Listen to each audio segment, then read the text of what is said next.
Hello and good morning, everyone. I welcome you all at Words IS. I hope everyone is doing well. So, today is 16 December 2023, and we are going to discuss some important news and articles from The Hindu newspaper. So, let's see what important news we got today to discuss. But before starting the video, for PDF join Telegram channel Edwards IS. Link आपको description box में provided है. Make sure video को and तक देखें so that सारी important news आपकी यहाँ पर कवर हो. तो चलिए स्टार्ट करते हैं और देखते हैं आज हमें क्या क्या डिस्कस करना है. Now first article, protest rock parliament over security breach row. अब आप सभी को यहाँ पे पता है कि सिक्योरिटी की ब्रीच होती है और जिसके कारण अपोजिशन पार्टी जो आपकी है, हम किसकी बात कर रहे हैं यहाँ पर, लोकसभा की. तो लोकसभा एंड राज्यसभा दोनों हाउसेस को यहाँ पर मंडे तक के लिए क्या कर दिया गया है, अर्जेंट कर दिया गया है, क्योंकि यहाँ पर जो कंटिन्यूसली जो एमपीज हैं और इवन आपने यहाँ पर देखा होगा जो 14 एमपीज हैं उन्हें सस्पेंड भी किया गया है फॉर द जो भी आपका विंटर सेशन यहाँ पर चल रहा है. तो उसमें जो 14 एमपीज हैं उन्हें सस्पेंड कर दिया गया है. क्यों किया गया है? क्योंकि वो क्या कर रहे थे, ये जो सिक्योरिटी ब्रीच हुआ है उसके अगेंस्ट में प्रोटेस्ट कर रहे थे कि मतलब ऐसा क्यों हुआ, नहीं होना चाहिए, और जिसकी वजह से यहाँ पर जो पार्लियामेंट की प्रोसीडिंग्स थी उसमें डिस्ट्रप्शन हो रहा था. तो इसी के चलते यहाँ पर ये जो इशू है सिक्योरिटी ब्रीच का, ये कंटिन्यू था पार्लियामेंट में. और इससे क्या हो रहा था कि कोई भी आप जो इंपॉर्टेंट डिसीजन थे, इंपॉर्टेंट काम थे, हम वो लोकसभा में और राज्यसभा में, हमारी जो पार्लियामेंट है उसमें नहीं कर पा रहे थे. So due to that reason a day after 14 opposition members were suspended for disrupting parliament proceedings, both the house were adjourned till Monday as protests continue over the issue of security breach. अभी भी क्या है, ये security breach का जो issue है यहाँ पर पार्लियामेंट में आपका कंटिन्यू कर रहा है. ओके, अब यहाँ पर ये कहा जा रहा है कि जो भी इसका मास्टरमाइंड था उसको यहाँ पर अरेस्ट किया गया है, और जो भी यहाँ पे लोग थे जिन्होंने ये सिक्योरिटी ब्रीच किया था उन्हें यहाँ पर यूएपीए, आपका जो अनलॉफुल प्रिवेंशन एक्टिविटी एक्ट है, उसके अंडर उन्हें क्या किया गया, अरेस्ट किया गया है. तो मतलब इस एक्टिविटी को, ये जो सिक्योरिटी ब्रीच आपकी हुई है, इस एक्टिविटी को एक टेरर एक्टिविटी का नाम दिया जा रहा है. ओके, अब देखते हैं फर्दर इसमें क्या निकल कर हमारे सामने आता है, उसको हम फर्दर डिस्कस करेंगे. चलिए आगे बढ़ते हैं और डिस्कस करते हैं आज के हमारे कुछ क्वेश्चंस. तो पहला क्वेश्चन है, कंसिडर द फॉलोइंग स्टेटमेंट्स. अब आपके पास यहाँ पर कुछ स्टेटमेंट्स दी गई हैं और आपको ये बताना है कि which of the following statement is are correct, किसमें से कौन सी करेक्ट है और कौन सी इनकरेक्ट है. Now first statement is jet streams occur in the northern hemisphere only. हम किसकी बात कर रहे हैं यहाँ पर, जेट स्ट्रीम्स की. तो इस स्टेटमेंट में ये कहा जा रहा है कि ओनली नदर्न हेमिस्फीयर, ये आपका ग्लोब है, आप सभी को ये पता है, ये इक्वेटर है. अब इक्वेटर के जो ऊपर का पार्ट होता है उसे हम कहते हैं नदर्न हेमिस्फीयर, और जो नीचे वाला पार्ट है वो सदर्न हेमिस्फीयर है. तो ये फर्स्ट स्टेटमेंट में ये कहा जा रहा है कि जो जेट स्ट्रीम्स होती हैं आपकी, वो सिर्फ नदर्न हेमिस्फीयर में क्या होती हैं, आपकी अकर होती हैं. ठीक है, तो क्या ये स्टेटमेंट आपका करेक्ट है. Now second statement is saying only some cyclones developed N I. आप लोगों ने यहाँ पे साइक्लोन्स के बारे में तो पढ़ा होगा, हमने कई बार इसे डिस्कस किया है और वेरियस यहाँ पे साइक्लोन्स भी आ चुके हैं, तब हमने इस टॉपिक को बहुत अच्छे से कवर अप किया था. तो इसमें ये कहा जा रहा है कि कुछ ही साइक्लोन्स होते हैं जो आई को डेवलप करते हैं. तो क्या ये स्टेटमेंट आपका करेक्ट है. Now third statement is the temperature inside the eye of cyclone is nearly 10 degree Celsius lesser than that of surroundings. अब इसमें ये कहा जा रहा है जैसे कि ये आपका साइक्लोन फॉर्म हुआ, इस तरीके से ये आपका पूरा साइक्लोन फॉर्म हुआ. तो ये कहा जा रहा है कि जो साइक्लोन के अगर आप अंदर देखेंगे इनसाइड द आई, यहाँ पर जो टेम्परेचर होता है वो 10 डिग्री क्या होता है, लेसर होता है, मतलब कि कम होता है. मतलब कि आसपास का जो आपका टेम्परेचर होगा, for example it is 30 degree Celsius, तो अंदर का कितना होगा, सिर्फ 20 डिग्री सेल्सियस ही होगा. तो इसमें से कितने आपके ऑप्शन करेक्ट है, मतलब कौन से स्टेटमेंट आपकी करेक्ट है, कौन से इनकरेक्ट, आप लोगों को ये बताना है. आपके पास ऑप्शन है 1 only, 2 and 3 only, 2 only, 1 and 3 only. So correct option क्या है, please let me know in the comment section. Video के एंड में आपको इस क्वेश्चन का आंसर दिया जाएगा. सेकंड क्वेश्चन की बात करते हैं. Second question is the Montague Chelmsford proposal were related to. हम किसकी बात कर रहे हैं यहाँ पर, मॉन्टेग्यू चेम्सफोर्ड प्रपोजल की. ये किससे रिलेटेड यहाँ पर था. तो आपके पास यहाँ पर 4 ऑप्शन है. फर्स्ट है social reform, educational reform, reforms in police administration and constitutional reform. तो मतलब इसमें टोटल आपके 4 रिफॉर्म थे. तो इसमें से किससे रिलेटेड था आपका मॉन्टेग्यू चेम्सफोर्ड प्रपोजल, या आप लोगों को यहाँ पर बताना है. सो दोनों क्वेश्चंस के आंसर आप लोगों को कमेंट सेक्शन में करना है। वीडियो के एंड में आपको दोनों क्वेश्चंस के आंसर दिए जाएंगे, सो मेक श्योर आप वीडियो को एंड तक जरूर देखें। चलिए आगे बढ़ते हैं और डिस्कस करते हैं आज का हमारा नेक्स्ट आर्टिकल। सो देखिए, ये आर्टिकल हमारे लिए इतना ज़्यादा बिल्कुल भी इंपॉर्टेंट नहीं है। ओके नाउ अब हम बात करते हैं इस आर्टिकल की। ये आर्टिकल आपके लिए बहुत ज़्यादा इंपॉर्टेंट हो जाता है। इसे आप जीएस पेपर 2 से भी लिंक कर सकते हैं। यहाँ पर हम किसकी बात कर रहे हैं, हमारे इंटरनेशनल रिलेशन में इसे हम रख सकते हैं। ठीक है, now a time honoured connect that will help bridge the gulf. A time honoured connect, अब हम किसकी बात कर रहे हैं, यहाँ पर दो कंट्रीज की बात हो रही है। कौन कौन सी कंट्री, एक हो रही है इंडिया की बात और दूसरी हो रही है नेक्स्ट कंट्री जो है आपकी ओमन की बात। तो एक तरीके से आप इसको ऐसा ले सकते हैं, इस आर्टिकल को, इंडिया ओमन रिलेशन, इंडिया ओमन रिलेशनशिप, इस तरीके से आप इस आर्टिकल को यहाँ पर पूरा देख सकते हैं। ठीक है, तो और इस आर्टिकल में बहुत अच्छे इंपॉर्टेंट पॉइंट्स भी हैं जिन्हें हम नोट डाउन भी करते जाएंगे।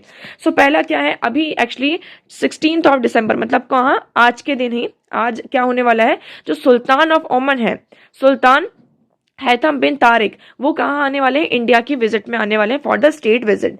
सो this is his first visit to India after taking over in January 2020 में वो क्या बने थे, ओमन के सुल्तान बने थे और उसके बाद ये उनकी पहली विजिट होगी इंडिया में। उसके बाद हम बात करते हैं क्या इंडिया से यहाँ पर कोई ओमन की विजिट में यहाँ पर गया था, तो हाँ 2018 में हमारे prime minister Narendra Modi ji Oman की विजिट में यहाँ पर गए थे। तो in his first visit to Oman as a prime minister, तो मतलब he was the first prime minister, एक तरीके से ही कहा गया, जिसके तहत जब वो इस मीटिंग में गए थे, ओमन की स्टेट विजिट में गए थे, तो यहाँ पर हमारी कुछ लैंडमार्क विजिट इसको कही गई थी। क्यों, क्योंकि इसमें हमारे बहुत सारे एग्रीमेंट्स हुए थे, agreements on trade, defence, security, agreed upon making it a milestone in diplomatics. तो यहाँ पर इंडिया और ओमन के बीच में, ट्रेड के बीच में हमारा एग्रीमेंट हुआ था, डिफेंस में हमारा एग्रीमेंट हुआ था, सिक्योरिटी में हमारा यहाँ पर एग्रीमेंट हुआ था। उसके बाद हम बात करते हैं उससे पहले क्या कोई प्राइम मिनिस्टर यहाँ पर इंडिया से ओमन में गए थे, तो हाँ इससे पहले भी यहाँ पर ओमन की विजिट में गए थे। अब ओमन क्या है, इंडिया का अरेबियन गल्फ रीजन में सबसे ज्यादा क्लोजेस्ट पार्टनर है। Oman is the closest neighbour in to India in the Arabian Gulf region with key Oman ports abutting a coastline along the Arabian Sea as well as the Gulf of Oman leading to into the Persian Gulf and Gulf of Aden. तो यहाँ पर आप लोग comment section में comment करके बताएंगे कि gulf of ओमन कहाँ है, पर्शियन गल्फ कहाँ है और गल्फ ऑफ एडन यहाँ पर कहाँ पड़ता है। तो इस तरीके से क्या है, अरेबियन सी के साथ यहाँ पर कोस्ट लाइन लगती है ओमानी पोर्ट्स की। उसके बाद हम क्या करते हैं, गल्फ ऑफ ओमन की तरफ आगे बढ़ते हैं, उसके बाद हम पर्शियन गल्फ की तरफ आगे बढ़ते हैं और फिर वो कहाँ पड़ता है, हमारा गल्फ ऑफ एडन की तरफ हम आगे बढ़ते हैं। तो एक तरीके से ओमन क्या है, इंडिया का क्लोजेस्ट पार्टनर है। उसके बाद करते हैं, इसकी जो लोकेशन है बहुत ही ज़्यादा अटमोस्ट स्ट्रेटेजिक इंपॉर्टेंस है इसकी लोकेशन की इंडिया के लिए। क्यों, along with Saudi Arabia and UAE Oman complete the trio of key strategic partner of India in the Gulf region. अब देखिए, सऊदी अरेबिया के साथ हमारे रिलेशन बहुत अच्छे हैं, यूएई के साथ हमारे रिलेशन यहाँ पर बहुत अच्छे हैं। तो इसी के साथ क्या होता है, जो एक ट्रियो की स्ट्रेटेजिक पार्टनरशिप है इंडिया की गल्फ रीजन में, तो ओमन क्या करता है, इसको कंप्लीट करता है। इसलिए ये ओमन क्या हो जाता है, हमारे लिए बहुत ज़्यादा इंपॉर्टेंट हो जाता है। उसके बाद हम देखते हैं यहाँ पर जो पीपल टू पीपल लेवल है, इंडिया और ओमन यहाँ पे एंजॉय करते हैं। There is a large Indian community of almost 7 lakh people which has contributed to the constantly evolving vibrant relation. यहाँ पर टोटल आपको 7 लाख से ज़्यादा लोग दिखेंगे जो कि क्या कर रहे हैं, इंडियन कम्युनिटी को रिप्रेजेंट कर रहे हैं और एक तरीके से कहाँ है, वो ओमन में है। तो उनका क्या हो रहा है, ये कंट्रीब्यूट कर रहे हैं कि एक जो हमारा पीपल टू पीपल टाइज है वो यहाँ पर बना रहे। ठीक है, उसके बाद हम बात करते हैं during the cold war era and even thereafter when the Arab world was largely ambivalent towards India was often soft and supportive of Pakistan. अब आप सभी को पता है कि कोल्ड वॉर का जब एरा होता है उसके बाद जो अरब वर्ल्ड है, इंडिया की तरफ उनका तो थोड़ा सा मानते कि अच्छा रिलेशन था, बट उनके लिए यहाँ पर वो पाकिस्तान की तरफ भी उनका क्या था, एक सॉफ्ट और सपोर्टिव कॉर्नर था। It was Oman which kept its door open to India. ये ओमन ही था जिसने इंडिया के लिए अपने जो दरवाजे थे वो हमेशा खुले रखे थे। In a conflict prone region in Oman has always been a island of peace. अब देखिए, आप सभी को पता है गल्फ रीजन में कितना ज्यादा कन्फ्लिक्ट रहता है, बट स्टिल आप यहाँ पर देखेंगे ओमन में ये एक तरीके से हमको कैसा समझ में आता है, ये आइलैंड ऑफ पीस, यहाँ पर इतना ज्यादा कन्फ्लिक्ट हमें नहीं नजर आता है। So it has a carefully balance its close relation with the western power and Gulf Cooperation Council countries. Oman ने यहाँ पर जो भी रीजनल इश्यूज थे उनको न्यूट्रलिटी के साथ मेडिएट करके यहाँ पर उन्हें रिजॉल्व किया है। और अगर हम देखते हैं तो ओमन ने केयरफुली क्या किया है, अपने रिलेशन वेस्टर्न पावर के साथ and Gulf Cooperation Council countries के साथ बहुत अच्छे से यहाँ पर बनाए हैं। फिर आप यहाँ पर देखेंगे जैसे कि नेबरिंग ईरान की बात करते हैं, स्ट्रेट ऑफ हॉर्मुज है, यहाँ पर भी इसको क्लोज नहीं किया गया है, उसके साथ भी। फिर पर्शियन गल्फ क्राइसिस होता है जब 2019 में यहाँ पर क्या होता है, आपका पर्शियन गल्फ क्राइसिस होता है। तो यहाँ पर हो सकता था कि जो स्ट्रेट ऑफ हॉर्मुज था उसे क्लोज कर देते, बट ऐसा कुछ भी नहीं किया गया। When the United State and Iran were on the brink of a military conflict, it was Oman which played a key role in diffusing tension. तो यहाँ पर आप सभी को पता है कि जब यूनाइटेड स्टेट यूएस आपका और किसकी बात कर रहे हैं, हम ईरान की बात कर रहे हैं, ठीक है, इनके बीच में क्या होता है, मिलिट्री कॉन्फ्लिक्ट होता है। तो ये ओमन ही था जिन्होंने क्या किया था, जो टेंशन था बिटवीन दीज टू कंट्रीज उसे डिफ्यूज किया था। So Oman is a key role in Iran's nuclear deal in July in 2015 is well documented and acknowledge to. तो यहाँ पर जो ईरान की आपकी हम बात करें किसकी, ईरान की जो न्यूक्लियर डील जुलाई 2015 में हुई थी, उसमें सबसे ज्यादा सपोर्ट किसने किया था, ओमन ने यहाँ पर किया था। फिर यहाँ पर जो आपका गल्फ काउंसिल की बात करते हैं, कतर डिप्लोमेटिक यहाँ पर स्टैंड ऑफ हुआ था कतर के साथ, और जिसमें ओमन ने क्या किया था, रिफ्यूज कर दिया था to join Saudi Arabia and other countries in breaking diplomatic ties with Qatar. तो यहाँ पर बहुत सारी कंट्रीज ने कतर के साथ अपने डिप्लोमेटिक टाइज को ब्रेक कर दिया था, और फिर इसी के चलते यहाँ पर ओमन ने क्या किया था, रिफ्यूज कर दिया कि वो सऊदी अरेबिया को और जितनी भी यहाँ पे दूसरी कंट्रीज डिप्लोमेटिक टाइज यहाँ पर क्या कर रही है, ब्रेक कर रही है, किसके साथ, कतर के साथ, तो वो ज्वाइन नहीं करेंगी, वो अभी भी क्या करेंगी, कतर के साथ अपने डिप्लोमेटिक टाइज को मेंटेन करके रखेंगे। तो ये हमने मतलब एक तरीके से पूरा देख लिया ओमन के बारे में कि उस रीजन में ओमन की कितनी ज्यादा इंपॉर्टेंस है। इवन आप यहाँ पर देखेंगे Israeli prime minister Benjamin Netanyahu had made a surprise visit to Oman in October 2018, once again confirming the importance of the Oman in the reason. सो यहाँ पर 2018 में इजराइल के जो प्राइम मिनिस्टर हैं वो भी ओमन की विजिट में गए थे। तो इससे क्या पता चलता है कि ओमन का जो इंपॉर्टेंस है उस रीजन में बहुत ही ज्यादा है। अब हम बात करते हैं किसकी, इंडिया और ओमन के स्ट्रेटेजिक पार्टनरशिप की। सो ओमन क्या है, क्रूशियल पिलर है आपके लिए वेस्ट एशिया पॉलिसी में। इंडिया की जो वेस्ट एशिया पॉलिसी है, तो ओमन is an important part. Okay, अब हम बात करते हैं इसमें कुछ हमारे रिसेंट पार्टनरशिप यहाँ पे साइन हुई है, और 2008 में जो मनमोहन सिंह, हमारे जो former prime minister Manmohan Singh ji हैं, वो भी ओमन की विजिट में यहाँ पर गए थे, और उस बेसिस पर हमारे कुछ रिलेशनशिप यहाँ पर स्टैब्लिश होते हैं, like mutual trust and share, हमारे कुछ इंटरेस्ट होते हैं। उसके बाद हम ये देखेंगे कि G20, इंडिया ने अभी जो G20 यहाँ पर समिट को होस्ट किया था, ऑर्गेनाइज किया था, इसमें ओमन को एज अ गेस्ट नेशन यहाँ पर इन्वाइट किया गया था। हम डिफेंस एंड सिक्योरिटी एंगेजमेंट की बात करते हैं, इसमें मेमोरेंडम ऑफ अंडरस्टैंडिंग साइन हुआ था इन 2005 में, किसके साथ, इंडिया और ओमन के बीच में। सो Oman is the first country with which all the three wings of India's defense forces hold joint exercise। ओमन एक ऐसी कंट्री है गल्फ रीजन में, ऐसी एक कंट्री है जिसके साथ आपकी तीनों विंग्स की जो डिफेंस फोर्सेस हैं, एयर, मिलिट्री और आपका जो नेवल है, तीनों विंग्स के साथ क्या होता है, उन मतलब कि आपके जॉइंट एक्सरसाइज यहाँ पर होती है। So in 2012 and 13 Indian naval ship has remained on duty in the Gulf of Oman for anti piracy operation. 2012 and 13 में इंडिया के जो नेवल शिप से वो ओमन के गल्फ ऑफ ओमन में थे, क्यों, क्योंकि वहां पे कुछ एक एंटी पायरेसी ऑपरेशन में वहां पर उनकी ड्यूटी लगी थी। तो इस तरीके से हमें समझ में आता है कि इंडिया और ओमन के रिलेशन यहाँ पे कितने ज्यादा डिफेंस एंड सिक्योरिटी एंगेजमेंट में है। अब हम बात करते हैं 2019 में जब पर्शियन गल्फ क्राइसिस होता है, तो यहाँ पर इंडियन नेवी ने क्या किया था, ऑपरेशन संकल्प को लॉन्च किया था। कौन सा ऑपरेशन, ऑपरेशन संकल्प। तो ये आप लोगों को याद रखना है, आपसे क्वेश्चन पूछा जा सकता है। अब देखिए ये आर्टिकल आया है, अब इस आर्टिकल से यहीं से छोटे छोटे पॉइंट्स हमारे निकल कर आते हैं कि व्हाट इज ऑपरेशन संकल्प। ऑपरेशन संकल्प क्या था, तो जब पर्शियन गल्फ क्राइसिस होता है इन 2019 जून, तो इंडियन नेवी ने इस ऑपरेशन को लॉन्च किया था, जिससे कि जितने भी इंडियन फ्लैगशिप आपके शिप्स थे उनको सेफ पैसेज यहाँ पर करवाया था। उसके बाद हम बात करते हैं हमारा फिर से यहाँ पर ओमान के साथ एक एमओयू साइन होता है, जिसमें कब, जब हमारे रिसेंट प्राइम मिनिस्टर ओमान की विजिट में गए हुए थे। तो यहाँ पर कुछ लैंडमार्क हिस्टोरिक डिसीजंस लिए जाते हैं in our security cooperation, providing facilities operational turn round and other logistic facility to Indian naval ships operating in the region. तो यहाँ पर उस रीजन में जितनी भी हमारी इंडियन शिप्स हैं ऑपरेट कर रही हैं, तो उनके लिए यहाँ पर जो भी लॉजिस्टिक फैसिलिटीज हैं उन्हें प्रोवाइड किया गया। ट्रेड एंड कॉमर्स की बात करते हैं तो ये अनदर इंपॉर्टेंट पिलर आ जाता है। 22 एंड 23 में हमारा जो ट्रेड था ओमान के साथ वो कितना पहुंच चुका था, $12.388 बिलियन। ओके, तो ओवर यहाँ पर 6,000 इंडियन ओमान ज्वाइंट वेंचर्स हैं। ओके, और इन्वेस्टमेंट की बात करते हैं तो $7.5 बिलियन का यहाँ पर दोनों कंट्रीज के साथ आपका इन्वेस्टमेंट है। India was the second largest partner for the Oman crude oil exporter for the year 2022।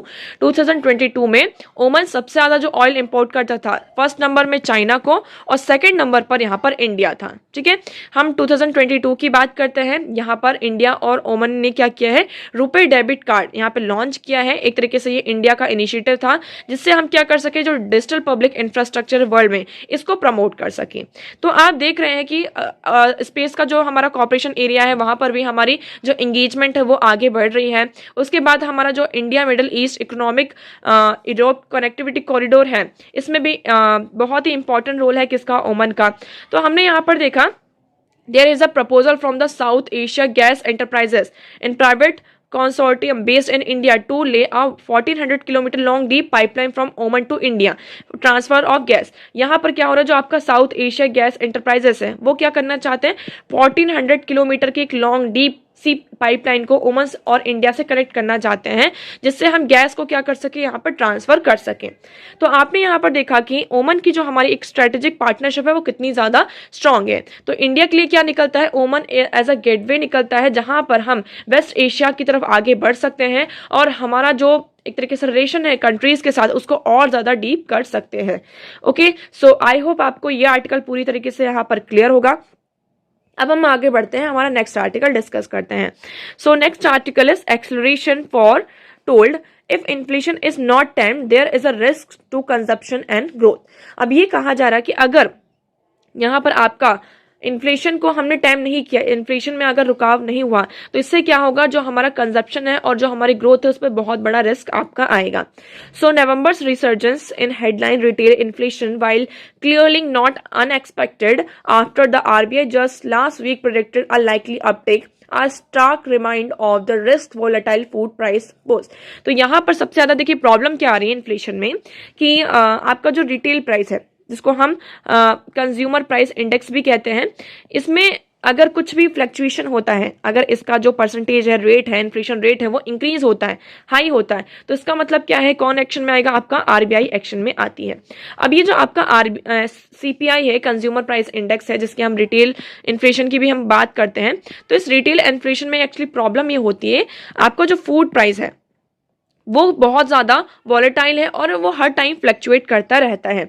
अब फूड प्राइस इंडेक्स की अगर हम बात करते हैं तो इसका जो अगर हम बेसिक पॉइंट है इस बास्केट में वो कितना है, 8.7% से ज़्यादा है। तो ये क्या होता है, अगर फॉर एग्जांपल फूड वेजिटेबल्स के प्राइस इंक्रीज होते हैं तो रिटेल इन्फ्लेशन पर आपका इफेक्ट डालेगा। अगर यहाँ पे पल्सेस है, राइस है, कोई भी फूड ग्रेन है, उसका प्राइस यहाँ पर आपका फ्लक्चुएट होता है, इंक्रीज या डिक्रीज होता है, तो ये किस पर इम्पैक्ट डालेगा, आपका सीपीआई में इम्पैक्ट डालेगा। So consumer price index rose by 5.5% year on year to a 3 month high from Octobers 4.87%. So food price gain measured by a consumer food price index accelerated by step 209 basic points to 8.7 last month. तो यहाँ पर कुछ basic points है, इसमें जो हमारा food price है वो सबसे ज्यादा क्या होता है, वॉलेटाइल होता जा रहा है।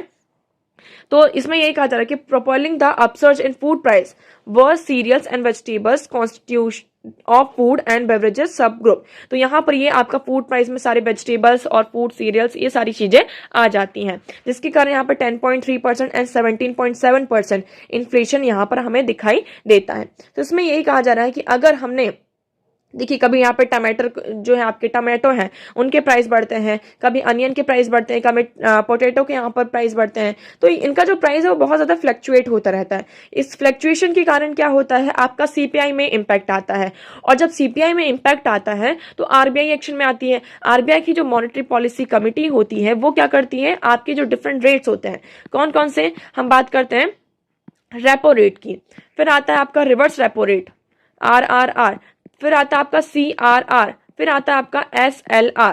तो ये चार चीजें आ जाती हैं। तो जो मॉनेटरी पॉलिसी कमेटी होती है तो रेपो रेट जो होता है आपका इंटरेस्ट रेट होता है उसको इंक्रीज कर देती है।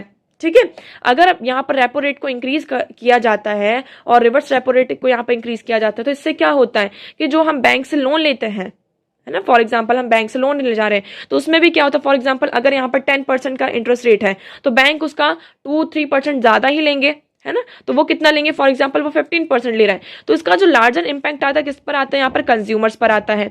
वो क्या करेंगे, अब वो लोन नहीं लेंगे तो मार्केट में पैसा नहीं आएगा, मार्केट में पैसा नहीं आएगा मतलब कि यहाँ पर जो एक्सपेंडिचर है आपका, जो मनी है उसका जो एक्सपेंडिचर है वो कम होता जाएगा, लोग यहाँ पर कम खर्चा करेंगे तो इससे क्या होगा, आपकी प्रोडक्शन डिमांड कम होगी, डिमांड कम होगा तो यहाँ पे जो प्रोडक्शन है वो यहाँ पर कम होगा, और प्रोडक्शन कम होगा तो ओवरऑल किस पर इंपैक्ट पड़ेगा, हमारी इकोनॉमी की ग्रोथ पर इंपैक्ट पड़ेगा। तो आई होप आपको ये लिंक समझ में आ रहा होगा किस तरीके से ये सारी चीजें यहाँ पर वर्क करती हैं। तो इसमें यही कहा जा रहा है कि अगर हमने इन्फ्लेशन को अभी अच्छे से टारगेट नहीं किया तो ये क्या करेगा, बहुत ही बड़ा रिस्क पोज करने वाला है हमारे कंजप्शन और ग्रोथ पर। Okay, so I hope this article is clear to you. Now next move करते हैं। देखिए एज सच आज ऐसा कुछ भी इंपॉर्टेंट आर्टिकल नहीं है अब आगे जो हमारे एग्जाम के लिए इंपॉर्टेंट हो। ओके, बट बस यहाँ पर थोड़ा सा एक चीज आ जाती है, क्या, export shrinks again, trade deficit narrow as import fall faster. यहाँ पर क्या हुआ, आपका एक्सपोर्ट कम हो गया है और फिर से इंपोर्ट जो है आपका धीरे धीरे आपका बढ़ रहा है। सो ये कोई सरप्राइज ड्रॉप नहीं है। हम इस साल पूरी तरीके से देखते ही आ रहे हैं कि जो हमारा एक्सपोर्ट है वो कंट्रास्ट में जा रहा है। क्यों कंट्रास्ट में जा रहा है, इसके वेरियस फैक्टर्स हैं। क्या, एक तो आपका डोमेस्टिक फैक्टर भी होता है कि आपका जो पहला क्या हो जाता है कि एक्सपोर्ट में फॉल क्यों हो रहा है, पहला तो डोमेस्टिक फैक्टर आता है। दूसरा यहाँ पर जो आउटसाइड हम इंटरनेशनल फैक्टर्स की भी बात करते हैं कि यहाँ पर ग्लोबल फैक्टर भी एक आ जाता है कि ग्लोबल जो सिचुएशन है, इंटरनेशनल सिचुएशन अभी इस टाइम पर ऐसी नहीं है कि हम क्या कर सकें, एक्सपोर्ट कर सके। For example Russia Ukraine crisis. Okay, so due to these reasons यहाँ पर जो हमारा एक्सपोर्ट होता है वो फॉल होता है। So now trade deficit narrow beyond expectation $20.58 billion after the decline in import outpace the contraction in export. तो यहाँ पर देखिए हमारा इंपोर्ट तो डिक्लाइन हो ही रहा है, उसके साथ साथ हमारा एक्सपोर्ट भी डिक्लाइन हो रहा है। इस वजह से हमारा जो ट्रेड डेफिसिट है वो और ज्यादा यहाँ पर बढ़ चुका है। कितना हो चुका है, $20.58 billion यहाँ पर हो चुका है। ट्रेड डेफिसिट क्या होता है, ट्रेड डेफिसिट की अगर हम बात करते हैं तो ट्रेड डेफिसिट इज जब हमारा एक्सपोर्ट यहाँ पर ज्यादा होता है और इंपोर्ट हमारा कम होता है तो the difference between export and import is known as trade deficit. तो आई होप आपको ये आर्टिकल यहाँ पर क्लियर होगा। डिस्कस करते हैं आज का हमारा पहला question. So first question is consider the following statement. इसमें आपका करेक्ट ऑप्शन हो जाता है ऑप्शन सी, 2 ओनली। यहाँ पर जेट स्ट्रीम नॉर्दर्न हेमिस्फीयर में नहीं, सदर्न हेमिस्फीयर में अकर होती है, तो आपका फर्स्ट स्टेटमेंट इनकरेक्ट है। सेकंड स्टेटमेंट की बात करते हैं तो हाँ, only some cyclones develop and eye, तो ये स्टेटमेंट आपका करेक्ट हो जाता है। टेम्परेचर की बात करते हैं, inside the eye of the cyclone is not 10 degree Celsius lesser, यहाँ पर कम नहीं होता, तो ये स्टेटमेंट भी आपका इनकरेक्ट हो जाता है। आप यहाँ पर एक्सप्लेनेशन में देख सकते हैं कि ट्रॉपिकल साइक्लोन्स के फॉर्म होने के लिए यहाँ पर जो टेम्परेचर होना चाहिए वो 27 डिग्री से यहाँ पर ज्यादा होना चाहिए। ओके, सो आई होप आपको ये आर्टिकल ये क्वेश्चन यहाँ पे क्लियर होगा। Now next question is the Montague Chelmsford proposal were related to constitutional reform. यहाँ पर जो कॉन्स्टिट्यूशनल रिफॉर्म्स थे उसके लिए यहाँ पर मॉन्टेग्यू चैम्सफोर्ड प्रपोजल आपका आता है। तो आप इसमें देख सकते हैं कि the proposal also known as Montagu-Chelmsford reforms was set constitutional reforms introduced in 1919 by Edwin Montagu। तो 1919 में इसे यहाँ पर इंट्रोड्यूस किया गया था for the constitutional reform. Okay, so I hope आपको अब सारी चीजें यहाँ पर क्लियर होंगी। सो आज इतने ही इंपॉर्टेंट आर्टिकल और न्यूज थे, जो भी सारी चीजें इंपॉर्टेंट थी हमने डिस्कस कर ली। बट अगर आपको कुछ डाउट है, आपके कुछ कंसर्न्स हैं, तो आप कॉमेंट सेक्शन में कॉमेंट करके पूछ सकते हैं। एक बार कॉमेंट सेक्शन में जरूर बताइएगा आज का वीडियो आपको कैसा लगा। अगर वीडियो पसंद आया तो वीडियो को लाइक करना, चैनल को सब्सक्राइब एंड शेयर करना ना भूलें। So that's for all today. Thank you so much for discussion.